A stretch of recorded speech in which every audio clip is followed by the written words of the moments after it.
नमस्कार साथियों, मैं हूं मोहित सोनीराम और आप देख रहे हैं the magnificent screens YouTube channel. मैं आपके लिए एक वृत्तांत लेकर आया हूं, कृपया ध्यानपूर्वक सुने।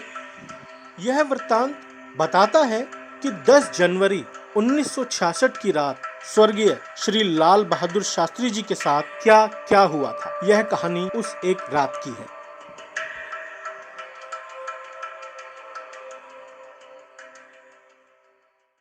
तालियों की गड़गड़ाहट, सभी लोग खड़े हो गए, अपनी खुशी का इजहार कर रहे थे।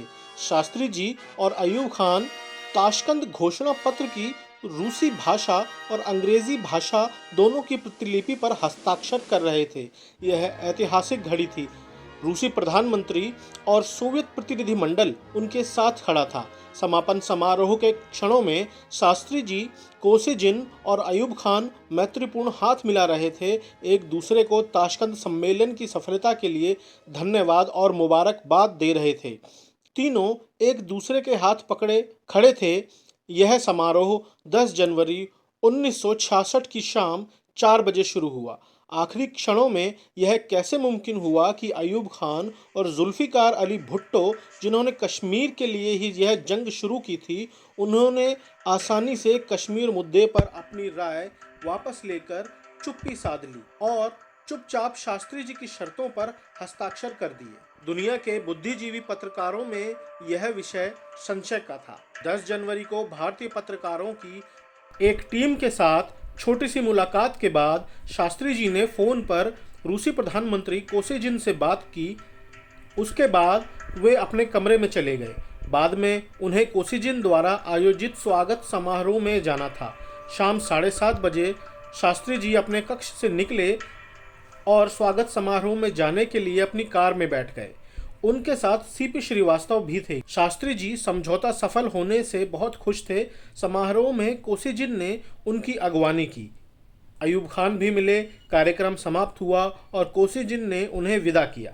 विदाई के समय शास्त्री जी से अयूब खान ने कहा, खुदा हाफिज।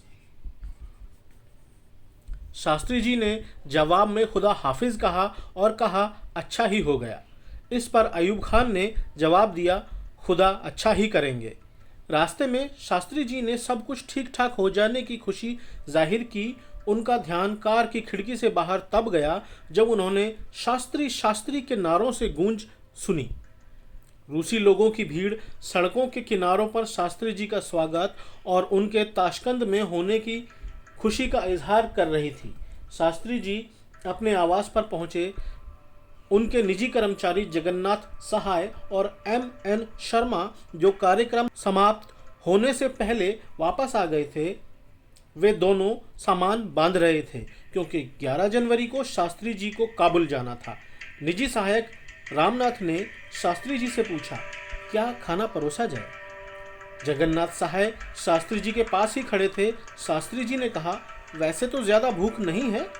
फिर थोड़ा ठहर कर बोले, अच्छा, डबल रोटी की एक स्लाइस और कुछ सब्जी और फल ले आओ। रसोई घर में आदेश पहुंचा तो भारतीय रसोइये जान मोहम्मद और रूसी रसोइये अहमद स्त्रोब ने तैयार किया एक हल्का सा खाना। रामनाथ ने शास्त्री जी को खाना दिया। उसी समय फोन बजा। फोन जगन्नाथ सहाय ने उठाया। यह फोन दिल्ली से प्रधानमंत्री जी के निजी सचिव V.S. वेंकट रमन का था।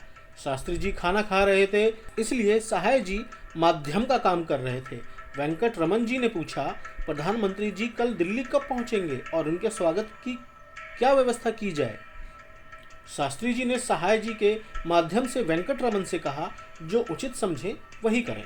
फिर शास्त्री जी ने यह पूछने के लिए कहा कि भारत में ताशकंद समझौते पर आम प्रतिक्रिया क्या चल रही है। वेंकट रमन जी ने जवाब दिया, जनसंघ के अटल बिहारी वाजपेयी और समाजवादी पार्टी के S.N. द्विवेदी तो खुलकर आलोचना कर रहे हैं। बाकी भारत में ताशकंद समझौते की तारीफ हुई है। फिर आगे भी काफ़ी बातें जारी रहीं। जगन्नाथ सहाय ने शास्त्री जी को सुझाव दिया कि काबुल से दिल्ली आते वक्त प्रधानमंत्री जी का हवाई जहाज़ पाकिस्तान के ऊपर से ना गुजरे, क्योंकि कुछ दिन पहले ही पाकिस्तान ने भारत का नागरिक हवाई जहाज मार गिराया था, जिसमें गुजरात के मुख्यमंत्री बलवंत राय मेहता का निधन हो गया था। शास्त्री जी ने कहा, अब ऐसा नहीं होगा। अब हम लोगों ने शांति समझौता किया हुआ है। थोड़ी देर में सहाय शास्त्री जी के कमरे से बाहर निकले। उसके बाद रामनाथ ने उन्हें दूध लाकर दिया। आधी रात के बाद तक रामनाथ उनके शय्यागृह में ही रहे। शास्त्री जी पलंग पर सो रहे थे। शास्त्री जी की आंख खुली तो उन्होंने रामनाथ को भी सोने के लिए जाने को कहा। निचले तल पर सहाय, शर्मा और सुरक्षा अधिकारी ने मिलकर सारा सामान बांधने का काम पूरा कर लिया था। भारी भरकम संदूकें बरामदे में रखी थीं। डॉक्टर चुघ उसी तल पर बने अपने शयन कक्ष में सोने चले गए थे। सहाय और शर्मा ने अंतिम निरीक्षण किया, फिर वह भी सोने जाने वाले थे। इतने में अचानक दरवाजे पर शास्त्री जी खड़े दिखे। उन्होंने सोने वाले कपड़े पहन रखे थे, पैरों में चप्पलें थीं। यह रात के 1:20 का वक्त था। उन्होंने वहीं खड़े खड़े कमरे में नज़र डाली, जैसे किसी को ढूंढ रहे हों। फिर शास्त्री जी ने पूछा, डॉक्टर कहाँ हैं? सहाय ने कहा, बाबूजी, वह यहीं सोए हुए हैं। आप कमरे में चलिए, मैं उन्हें अभी भेजता हूँ। शर्मा और कपूर तेजी से शास्त्री जी के पास आए ताकि हाथ पकड़कर उन्हें ऊपरी तल पर उनके शयन कक्ष में ले जा सकें, लेकिन शास्त्री जी बिना सहायता लिए अपने कमरे की ओर जाने लगे। रास्ते में उन्हें खांसी आई और फिर लगातार खांसते रहे। शर्मा और कपूर ने उन्हें बिस्तर पर लेटे रहने को कहा। शास्त्री जी ने पानी की ओर इशारा किया। शर्मा जी ने शास्त्री जी को पानी पिलाया। शर्मा जी बोले, अब आपने पानी पी लिया है, आप ठीक हो जाओगे। डॉक्टर चुघ और सहाय दौड़ते हुए आए। उनका बैग उनके साथ था। डॉक्टर चुघ ने तीव्रता दिखाते हुए शास्त्री जी की नाड़ी चेक की और एक इंजेक्शन दिया। इतना सब करने के बीच में डॉक्टर बोल रहे थे, बाबूजी ने तो हमें मौका ही नहीं दिया। शास्त्री जी लगातार खांसे जा रहे थे। शास्त्री जी को सांस लेने में तकलीफ हो रही थी। फिर भी शास्त्री जी बीच बीच में हरे राम कह रहे थे। डॉक्टर चुघ शास्त्री जी की छाती को मल रहे थे। कोई और रास्ता न देख उन्हें कृत्रिम सांस देने की कोशिश की, लेकिन अचानक खांसी, सांस लेने में दिक्कत, शास्त्री जी के शब्द हरे राम, ये सब शास्त्री जी की देह के साथ शांत हो गए।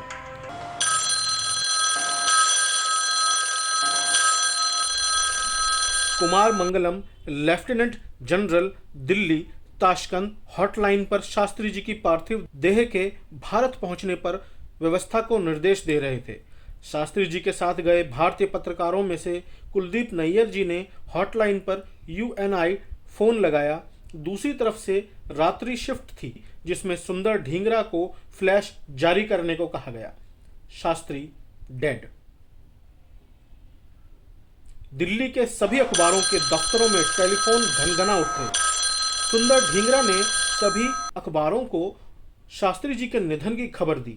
इसलिए अखबारों की चलती प्रेस रोकी गई, पुरानी छपाई रद्द की गई और पुनः नई छपाई के साथ शास्त्री जी के निधन की खबर शामिल की गई। उसी रात दिल्ली का सुनसान सफदरजंग रोड, इंदिरा गांधी सोई हुई थीं कि उनका फ़ोन बज उठा। दूसरी तरफ इंदिरा गांधी के सेक्रेटरी NK शेषन थे।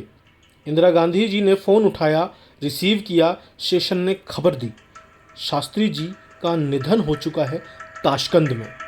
देश पर आपत्ति टूट पड़ी है। इंदिरा गांधी रात को ही कार बुलाकर राष्ट्रपति भवन पहुंची। वित्त मंत्री श्री मोरारजी देसाई जी भी वहीं थे। केवल यह 2 लोग ही थे जो गुलजारी लाल नंदा के कार्यकारी प्रधानमंत्री की शपथ के समय तड़के 3:15 पर वहां उपस्थित थे। तत्कालीन भारत के राष्ट्रपति सर्वपल्ली राधाकृष्णन जी ने गुलजारी लाल नंदा जी को कार्यकारी प्रधानमंत्री पद की शपथ दिलाई। अगले दिन 11 जनवरी दोपहर 2:50 पर रूसी विमान शास्त्री जी की पार्थिव देह लेकर दिल्ली उतरा। दरवाज़ा खुलते ही हवाई पट्टी पर खड़े लोगों ने नारे लगाने शुरू कर दिए। लाल बहादुर शास्त्री की जय। उनका चेहरा साफ दिख रहा था। सिर के नीचे तकिया था। फूलों से सजी शैया थी। अपार जनसमूह शास्त्री जी को श्रद्धांजलि देने पहुंचा था। जब शास्त्री जी की देह 10 जनपथ स्थित उनके प्रधानमंत्री आवास पर पहुंची तो उनकी पत्नी श्रीमती ललिता शास्त्री जी पति की देह को छूते ही बेहोश होकर गिर पड़ी। परिवारजन और संबंधियों की भीड़ उनके चारों ओर उन्हें संभालने लगी। अंतिम दर्शन के लिए लोगों का तांता लग रहा था। अमेरिका, इंग्लैंड के राजनेता श्रद्धांजलि देने पहुंचे थे। चारों ओर अश्रु धाराएं बह निकली थीं। पंडित जवाहरलाल नेहरू जी के बाद शास्त्री जी ने राष्ट्र को संभाला ही था। जनता में आत्मविश्वास का संचरण शुरू हुआ ही था। भविष्य की सुनहरी सुबह होने वाली थी। तभी भारत के आसमान में अनंत अमावस्या घुमड़ आई। अब भारत को कौन संभालेगा? कौन इस भूख से मरती जनता को गरीबी से उभारेगा? कौन देश के दुश्मनों से राष्ट्र की रक्षा करेगा? कौन भारत के स्वाभिमान और आत्मसम्मान को वापस लौटाएगा? प्रश्न अब भारत के भविष्य पर था। एक महान गणतंत्र अपने शैशव काल के असुरक्षित समय से गुजर रहा था।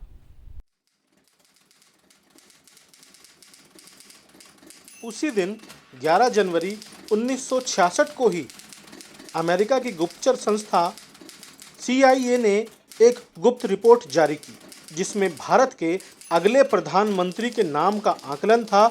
यह रिपोर्ट CIA के उद्देश्यों को प्राप्त करने के लिए थी, जिनसे यह ठीक पता लगाया जा सके कि भारत सरकार के परमाणु बम बनाने के कार्यक्रम का भविष्य क्या होगा। भारतीय परमाणु कार्यक्रम को शास्त्री जी ने जारी रखा था और होमी भाभा को उसी तरह पूरी स्वतंत्रता दी थी जैसे नेहरू जी ने दी थी। 24 अक्टूबर 1965 को यानी भारत पाक युद्ध समाप्त होने के बाद ताशकंद समझौते से पहले संयुक्त राष्ट्र दिवस पर अपने भाषण में होमी भाभा जी ने भारतीय परमाणु कार्यक्रम की सजीवता को दर्शा दिया था, जिससे सभी पश्चिमी ताकतों समेत चीन पाकिस्तान के कान भी खड़े हो गए थे। और जैसा कि सभी जानते हैं कि कोई भी गुप्तचर रिपोर्ट एक दिन में या एक रात में तैयार नहीं होती, उसके पीछे महीनों की तैयारियां, महीनों का शोधन होता है। क्या अमेरिका पहले से जानता था कि 10 जनवरी 1966 को श्री लाल बहादुर शास्त्री जी का निधन हो जाएगा?